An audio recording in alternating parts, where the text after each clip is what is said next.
Abu Talib kakeknya, Abu Talib pamannya, Khadijah istri setia.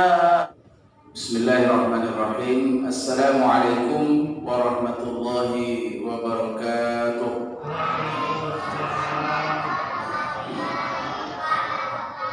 Bismillahirrahmanirrahim. Wassalatu wassalamu ala Rasulillah wa ala alihi wa sahbihi wa mawala. Ashhadu an la ilaha illallah wahdahu la syarika lah wa ashhadu anna Muhammadan abduhu wa rasuluh la nabiyya wa la rasula ba'da. Allahumma inna nas'aluka fahman nabiyyin wa hifzal mursalin wa ilhamal malaikatil muqarrabin ya arhamar rahimin. Allahumma amina bil ilmi wa zayyinna bil hilmi wa akrimna bil taqwa wa jamilna bil afiyah. Pengurus masjid yang sama kita hormati dan kita muliakan, Bapak dan Ibu, ayah bunda, jemaah sekalian, alhamdulillah kembali kita bersyukur memuji Allah pada malam hari ini. Kita masih Allah berikan kekuatan untuk duduk di tempat yang paling mulia di muka bumi. Tempat yang paling dicintai oleh Allah adalah rumah-rumahnya. Mudah-mudahan duduk kita supaya menjadi nilai kebaikan dan berpahala. Mari sama-sama kita memasang niat beriktikaf karena Allah Subhanahu wa taala. Kemudian kita berselawat kepada Rasulullah Muhammad. Allahumma salli ala sayyidina Muhammad wa ala alihi wa sahbihi ajma'in. Bapak Ibu yang dimuliakan Allah Subhanahu wa taala, kita ini sangat beruntung menjadi umat Nabi besar Muhammad sallallahu alaihi wasallam. Sangat beruntung kita, Bapak Ibu. Walaupun kita ini diciptakan umat yang paling belakang, diciptakan umat yang paling terakhir. Khalaqahum akhiral umami. Allah ciptakan kita ini menjadi umat yang paling terakhir. Walaupun kita diciptakan yang paling terakhir, insya Allah kita dihisab lebih dulu, meniti sirat lebih dulu, dan masuk surga insya Allah lebih dulu. Amin ya rabbal alamin. Dan diciptakannya kita menjadi umat yang paling terakhir itu juga sebuah keuntungan, Pak. Apa untungnya kita diciptakan umat yang terakhir? Salah satu untungnya supaya kita ini tidak terlalu lama di dalam barzakh, tidak terlalu lama di dalam kubur. Coba kita bayangkan umat-umat sebelumnya, umat Nabi Nuh, sampai malam ini mereka masih terbaring di dalam barzakh. Umat Nabi Lut, malam ini mereka masih di dalam barzakh. Umat Nabi Musa, umat Nabi Ibrahim, umat Nabi Isa, sudah berapa ribu tahun, sudah berapa juta tahun mereka meninggalkan kita, sudah berapa juta tahun mereka wafat, tapi sampai malam ini mereka masih terbaring di dalam kubur. Sampai nanti terjadinya hari kiamat, barulah nanti mereka akan dibangkitkan. Ini untungnya kita. Dan kita alhamdulillah masih bisa beramal, masih bisa kita berjamaah, masih bisa kita bersilaturahmi, sedangkan mereka masih terbaring di dalam barzakh sampai malam ini.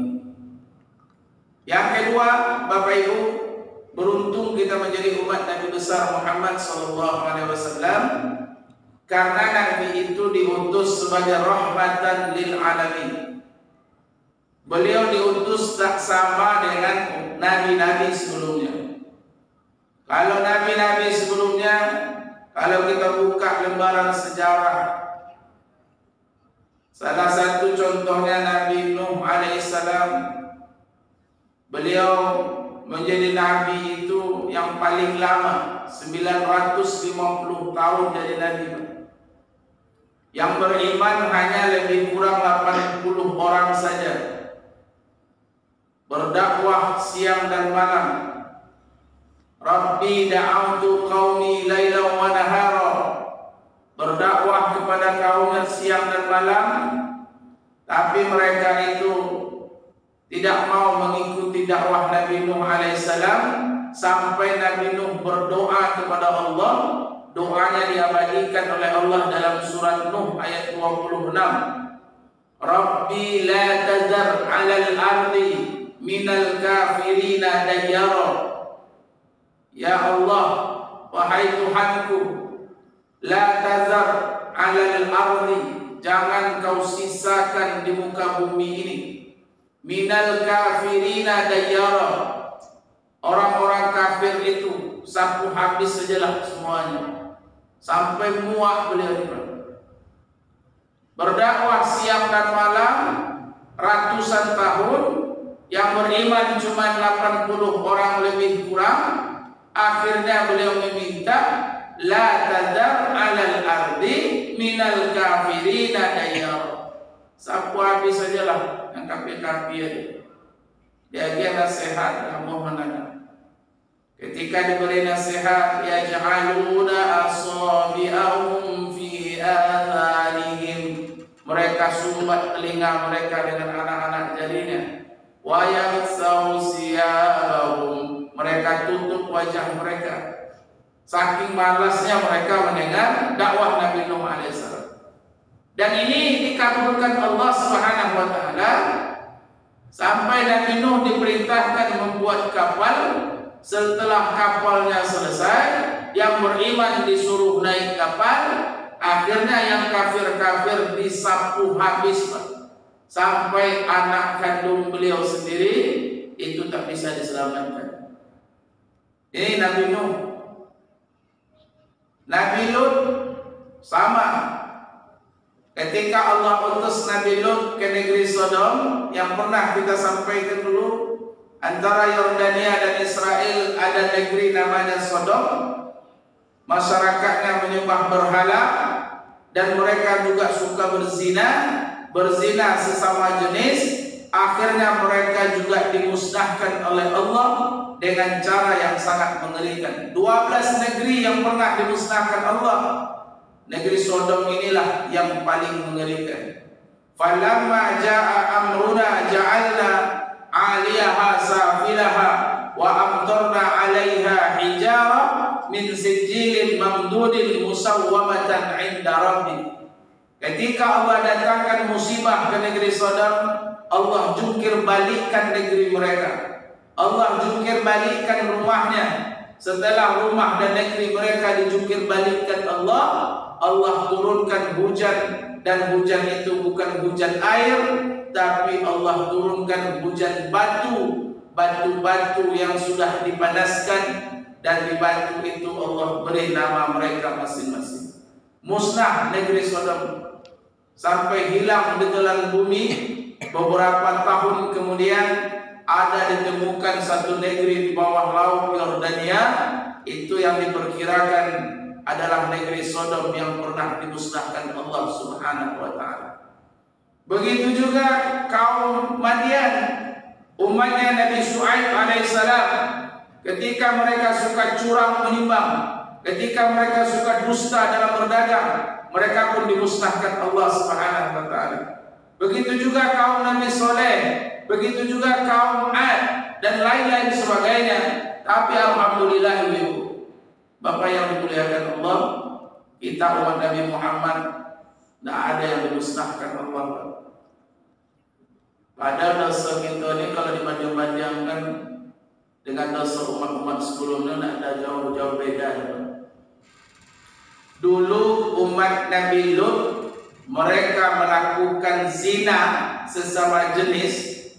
Hari ini juga dosa itu berulang kembali. Banyak ini Pak. Tapi alhamdulillah layaman dari kita. Bencong boleh layak ini. Homoseksual boleh layak ini. Ambo dibuka Facebook ni Pak. Banyak orang goda-goda. Tapi laki-laki, Pak. Tapi alhamdulillah aman dia ini. Lain galah aja nih. Kaum Madian, negeri Madian dimusnahkan Allah karena mereka curang menimbang. Pedagang-pedagang yang pendusta, timbangan tak ada yang jujur. Sekilo nak sampai 10 on, semeter nak sampai 100 senti. Mereka disapu habis oleh Allah Subhanahu wa taala. Hari ini di luar sana juga banyak pedagang-pedagang yang pendusta. Bahkan tak sedikit kita mencari ada orang berani bersumpah demi Allah asa galih lain kelakuan. Tapi aman juga gitu. Aman. Ini bukti bahwa Rasulullah itu rahmatan lil alamin. Mereka dimusuhi, mereka dimusnahkan Allah karena memusuhi nabinya. Hari ini juga banyak orang yang memusuhi nabinya. Dulu Nabi juga pernah dilempar dengan batu, mengucur darah dari kening beliau, pecah bibir beliau bagian bawah, berdarah kaki beliau, bahkan direncanakan akan dibunuh, dikepung rumah beliau. Bahkan dibuat sayembaranya, siapa yang bisa membunuh Muhammad atau menangkap Muhammad hidup atau mati, dikasih 100 ekor onta. Hadiahnya tak tanggung-tanggung. Tapi mereka masih hidup dengan nyaman. Ini bukti Rasulullah itu rahmatan lil alamin. Inilah sebuah keberuntungan bagi kita Bapak Ibu yang dimuliakan Allah Subhanahu wa taala menjadi umat Nabi Muhammad sallallahu alaihi wasallam. Apalagi keberuntungan kita menjadi umat Rasulullah, kita insyaallah mendapatkan syafaat dari Nabi. Nabi itu lebih sayang kepada kita Bapak Ibu.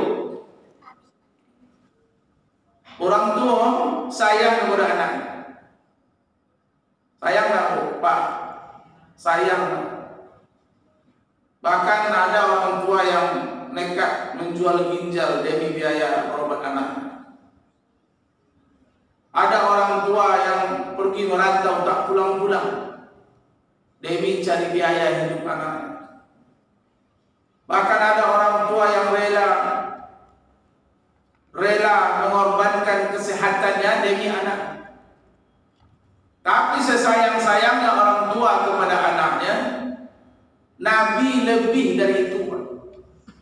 Sayang Nabi kepada kita ini lebih dari itu. Apa contohnya? Sesayang-sayangnya orang tua kepada anaknya atau sesayang-sayangnya saudara kepada saudaranya yang lain, sayang kita ini hanya di dunia. Nanti di akhirat tak ada lagi saling sayang menyayangi. Fa idza ja'at as-sakha yauma yafirrul mar'u min akhihi wa ummihi wa abihi wa sahibatihi wa banihi likulli imri'in minhum yawma idzin sya'nun yughni.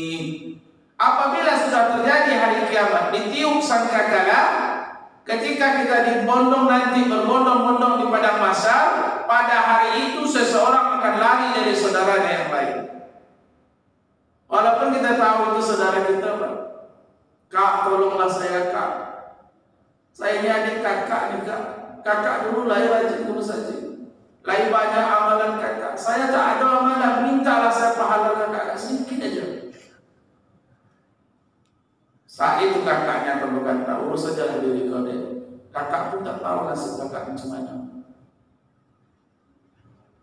Wa ummihi wa abi, seorang ibu, seorang bapak, tak bisa lagi menolong anak-anaknya nanti di akhirat.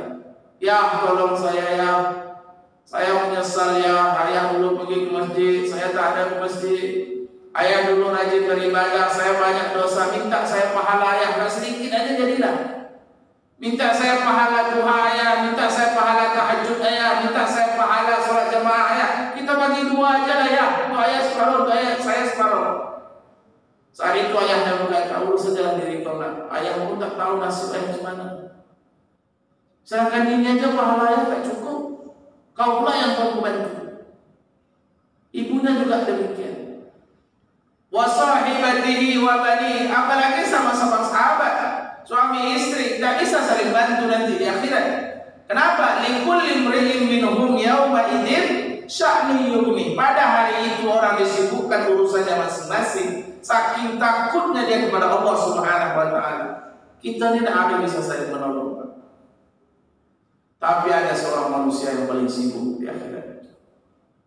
Dia sibuk bukan mengurus keluarganya. Dia sibuk bukan mengurus ahlul baitnya. Dia sibuk bukan mengurus zuriatnya. Tapi dia sibuk mengurus umatnya, termasuk kita ini nanti. Siapa beliau? Itulah Rasulullah Muhammad sallallahu alaihi wasallam. Bahkan beliau minta kepada Allah, ya Allah, manusia nanti semuanya kehausan di padang mahsyar. Jangan sampai umat kehausan di padang mahsyar, ya Allah. Maka Allah ciptakan satu telaga nanti di padang mahsyar, namanya telaga Al-Kautsar, di mana di telaga itu nanti akan berserakan gayung-gayung untuk minum gelas-gelas yang terbuat dari emas dan perak. Banyaknya gelas itu sebanyak bintang di langit, khusus buat umat Nabi besar Muhammad sallallahu alaihi wasallam. Maka Bapak Ibu yang dimuliakan Allah, karena Nabi begitu sayang kepada kita, karena begitu besarnya keuntungan kita menjadi umat Nabi Muhammad sallallahu alaihi wasallam, maka kita mesti membalas cinta Nabi itu. Kita balas cinta Nabi. Jangan sampai Nabi hanya bercinta bertepuk sebelah tangan. Nabi itu menangis karena kita. Nabi itu meneteskan air mata, menahan rindu, menahan cinta kepada kita. Tapi kita tidak pernah membalas cinta Rasulullah SAW. Maka di bulan Rabiul Awal yang sudah hampir berlalu ini momen yang paling tepat untuk memupuk rasa cintanya. Memupuk rasa cinta kepada Nabi.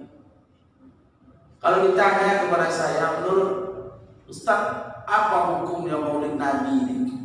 Kalau menurut saya nih Pak, maulid Nabi itu jangan sekali setahun Pak.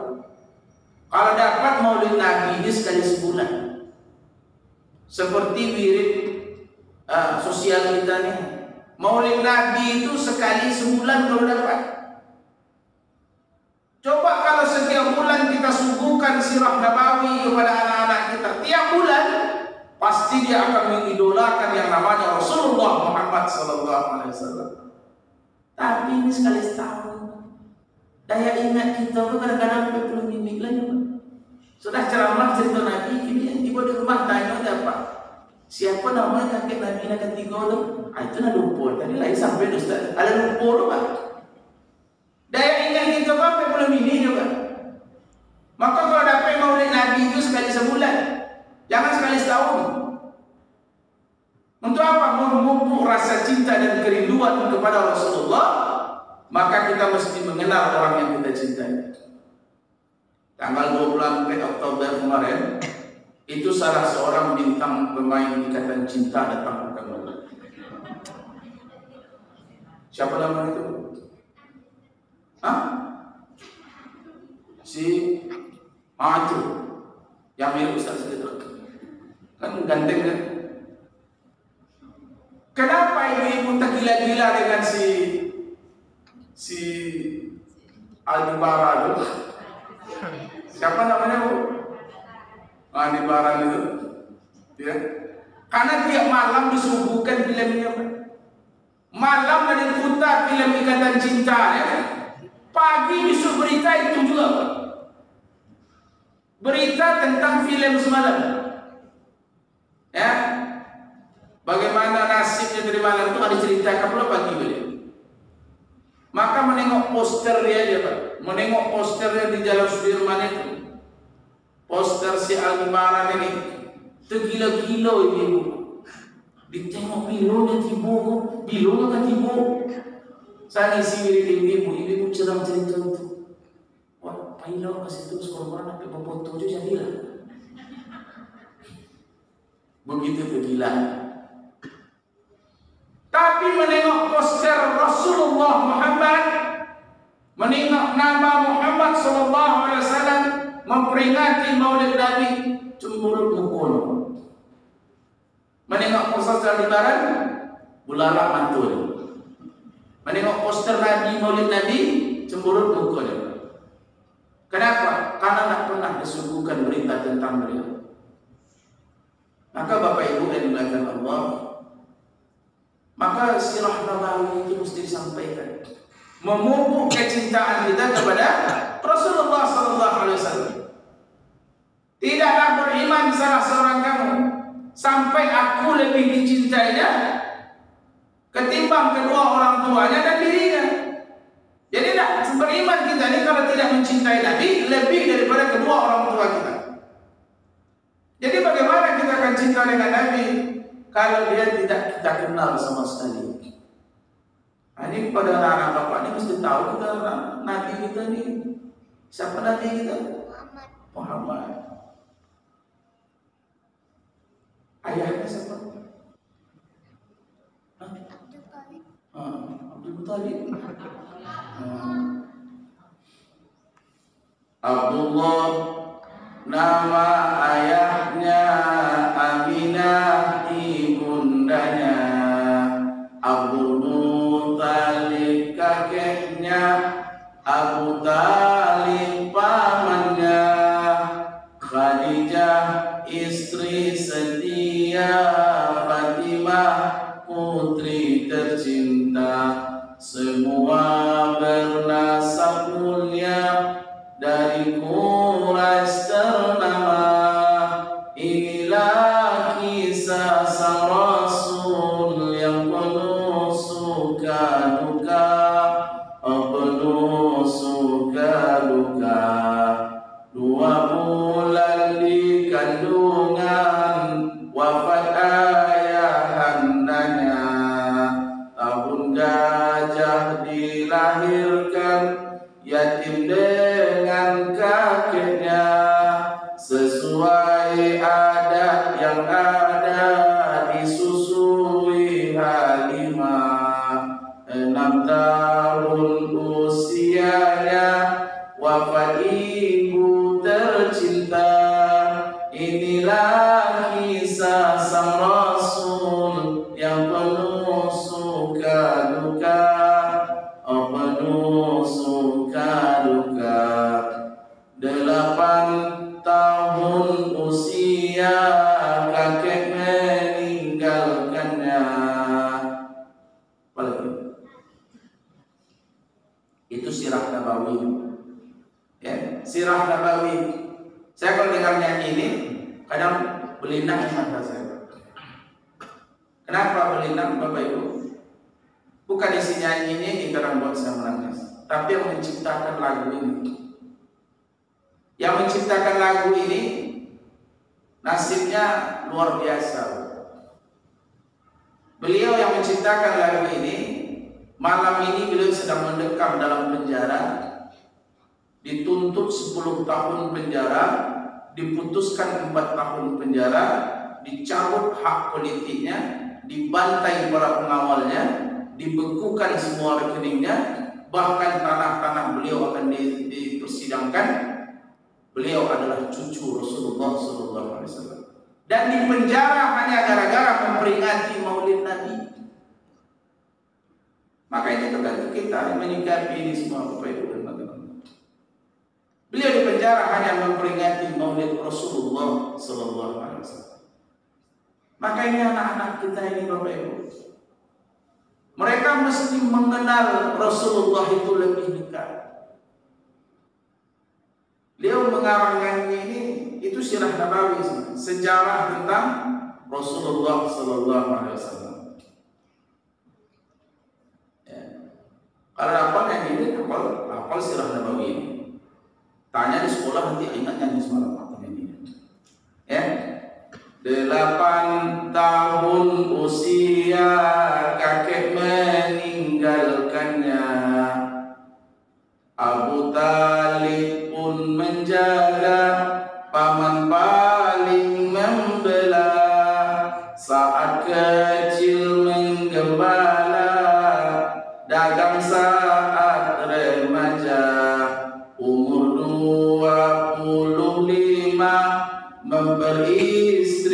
Khadijah. Inilah kisah sang Rasul yang penuh suka duka, penuh suka duka.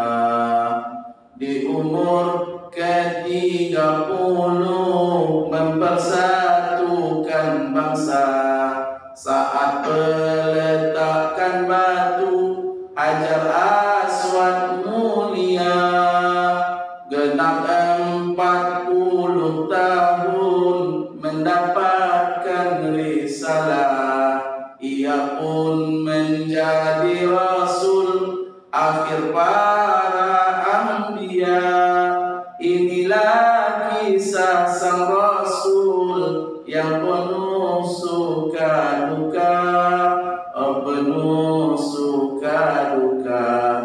Rohatil atyar tasdu fi layalil maulidi wa barikun nuri yamdu min ma'ani ahmadi. Rohatil atyar tasdu, burung-burung ikut bernasib. Rohatil atyar tasdu, burung-burung ikut bernyanyi, berkicau, bergembira. Fi layalil maulidi, ketika datangnya hari maulid. Jadi alam semesta ini bergembira ketika datangnya atau lahirnya Rasulullah sallallahu alaihi wasallam. Wa barikun nuri yabadu, dan memancarlah sinar kebahagiaan dan sinar keberkahan itu min ma'ani ahmadi, dari seorang hamba yang bernama Ahmad atau Muhammad sallallahu alaihi wasallam. Jadi yang bergembira dengan lahirnya Rasulullah ini, Bapak Ibu, bukan kita saja, tapi alam semesta jagat raya ini bergembira dengan kehadiran Rasulullah sallallahu alaihi wasallam. Yang tidak bergembira itu cuma iblis, Pak.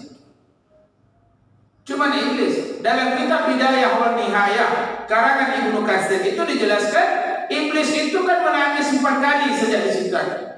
Pertama, iblis itu menangis dan meratap ketika dia dikutuk oleh Allah, ketika dia tak mau sujud kepada Adam. Yang kedua, iblis itu meratap di saat dia diusir dari surga.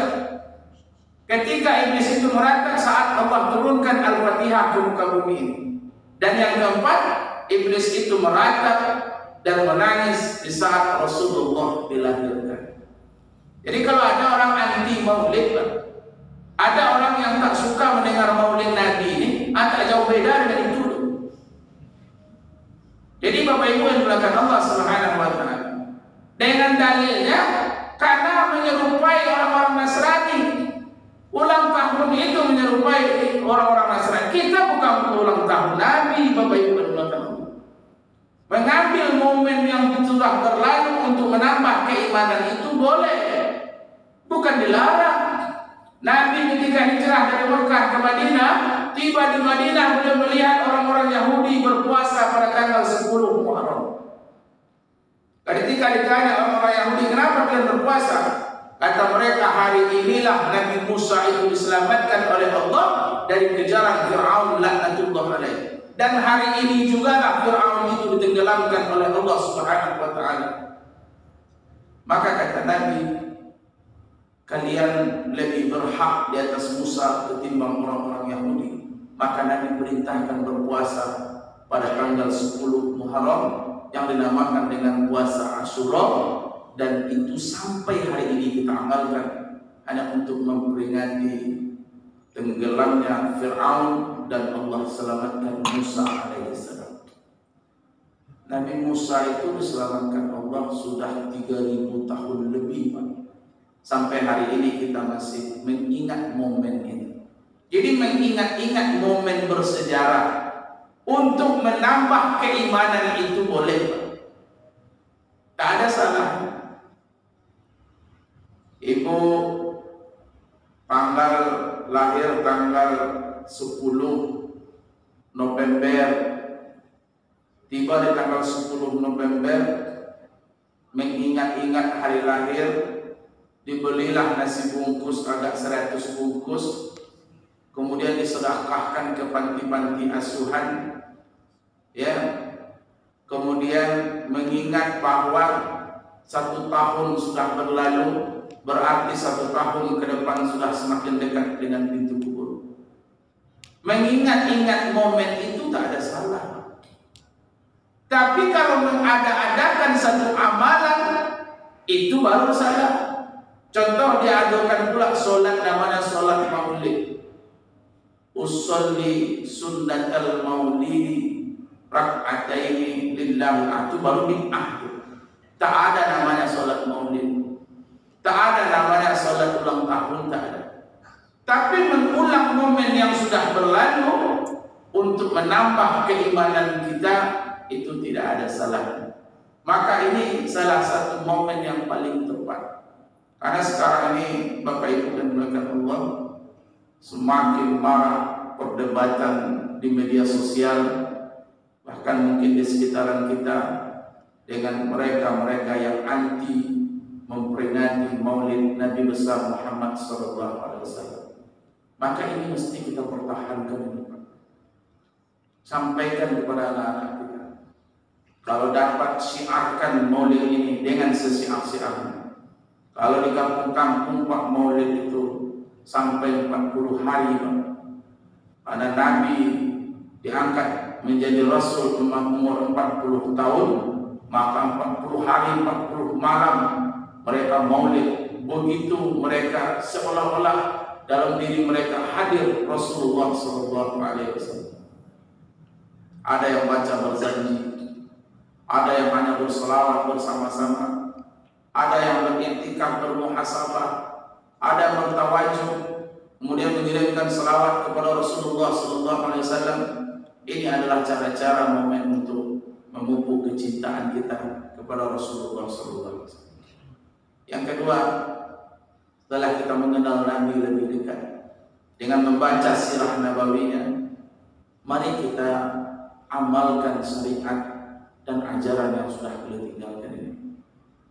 Mencintai Nabi tak cukup dengan maulid Nabi saja, Pak. Saya mulai dari tanggal 19 sampai tadi malam itu hanya 2 hari saya kosong maulid Nabi. Di mana-mana maulid pasti ramai. Tapi saya tanya ketika sholat berjamaah sepi. Ini terbalik namanya, Pak. Mencintai Nabi itu jangan hanya ramainya di masjid ini ketika maulid Nabi saja. Ketika maulid Nabinya ramai, sholat subuhnya tak ada yang datang. Tunggu pula lah nanti tahun depan ketika maulid pula datang. Itu tak cinta Nabi namanya, Pak. Tapi cinta kue namanya. Karena maulid Nabi itu banyak kue di masjid, Pak. Datang Bapak tu. Belum mulai acara dia dah datang. Bertanya-tanya lagi, bonus ya berapa mulai acara Ustaz? Nanti Pak Ustaz. Nanti Pak Ustaz. Oh belum hari Pak, hari baru. Itu acara sudah isya dulu. Sudah isya, pulang lagi dulu. Anda harus sudah isya dulu. Pulang lagi dulu, salah datang dulu. Nanti dah dalam pengumuman, bapak-bapak, ibu-ibu, mari kita datang ke masjid. Malam ini kita memperingati maulid Nabi. Barulah datang bapak. Awak tadi capek nanti bu. Pun sudah isya. Tak di mana-mana sudah isya. Ramai masjid. Besok subuh lalang beliau. Tak manulah orang tadi malam. Tunggu pululah tahun ukur. Lah maulid lo tahu ukur atau Isra Mi'raj apa roti bolu. Itu tak cinta Nabi namanya. Itu cinta kue namanya. Jadi kepada Bapak Ibu yang dirahmati Allah, amalkan syariat. Berjamaah ke masjid ini sunnah Nabi, amalkan itu. Jadi kalau dipilih antara dua, mana yang bagus memperingati maulid Nabi tapi masjidnya sepi, daripada kita ramaikan masjid tapi tak ada peringatan maulid Nabi, saya pilih yang kedua. Ramaikan masjid ini, hidupkan majelis ilmu, biar tidak memperingati maulid Nabi. Maulid Nabi hanya tabligh akbar, tapi masjidnya sepi, Pak. Sedih kita kadang-kadang Bapak Ibu dan Allah. Masjidnya datang ke masjid hanya hari-hari besar saja. Isra Mi'raj datang ke masjid, Maulid Nabi datang ke masjid, Tahun Baru Hijriah datang ke masjid, Nuzul Quran baru datang ke masjid. Selain itu tak ada tempat-tempat. Ini namanya cinta kue namanya. Jadi ramaikan masjid itu. Salat berjamaah itu sunnah Nabi. Rajin bersedekah, berinfak bersedekah sunnah Nabi. Perbaiki silaturahmi kita sunnah Nabi. Jadi sunnah Nabi itu tidak boleh ganti aja dong Pak. Sunnah Nabi itu tidak ada bini ampe aja dong. Jangan bini ampe itu dikait-kaitkan dengan sunnah. Kalau ada bini apa bini aja lah. Tapi jangan bilang-bilang sunnah. Ya, karena masih banyak sunnah Nabi belum kita amalkan. Banyak. Ngaji tidak pernah, puasa sunat tidak pernah, ke masjid tidak pernah. Tiba begini sampai sosok taat sunnah. Jangan anggap Pak awak taat sunnah. Apa nak saja? Apa kedak Nabi? Nah, itu kelemahan dia awak dia namanya. Jadi sunnah Nabi itu banyak. Dan jangan kita Bapak Ibu yang dimuliakan Allah Subhanahu wa taala, berhati-hatilah ketika kita menisbatkan sesuatu kepada sunnah. Ya. Karena sekarang ini kan sedikit sunnah.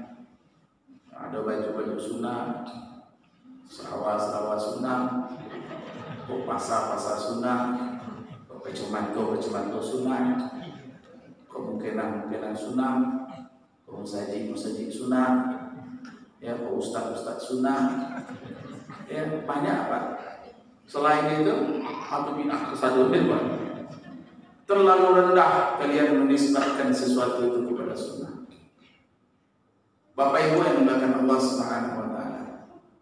Silaturahmi yang baik itu adalah sunnah yang utama. Ketika Nabi hijrah dari Mekah ke Madinah, Pak, 4 pesan Nabi di situ. 3 hablum minan nas dan 1 hablum minallah. Ketika Nabi sampai di Madinah, pertama wasiat Nabi di situ itu bukan wahai saudara-saudara kaum muslimin, panjangkan jenggotmu, pendekkan celanamu. Nah itu udah Pak. Pertama Nabi sampai ke Madinah itu ayyuhan nas, wahai manusia, afsus salam, tebarkan salam. Jangan pandang siapapun dia. Jangan pandang mazhabnya, jangan pandang firqahnya, jangan pandang manhajnya. Kalau dia saudara kita, afsus salam, tebarkan salam. Yang kedua, wa at'imut ta'am, berilah makan. Beri makan. Ada yang lemah, kasih makan. Ada yang lapar, kasih makan. Jangan pandang dari mana dia, dari mazhab mana dia, dari aliran mana dia. Bahkan walaupun dia non muslim sekalipun, kalau dia manusia yang kelaparan, kasih makan. Yang ketiga, wasilul arham, sambung silaturahmi. Baru yang keempat, sallu bil laili wan nasu niyam, perbanyaklah salat malam di saat orang sedang tertidur. Jadi 3 hablum minan nas, 1 hablum minallah.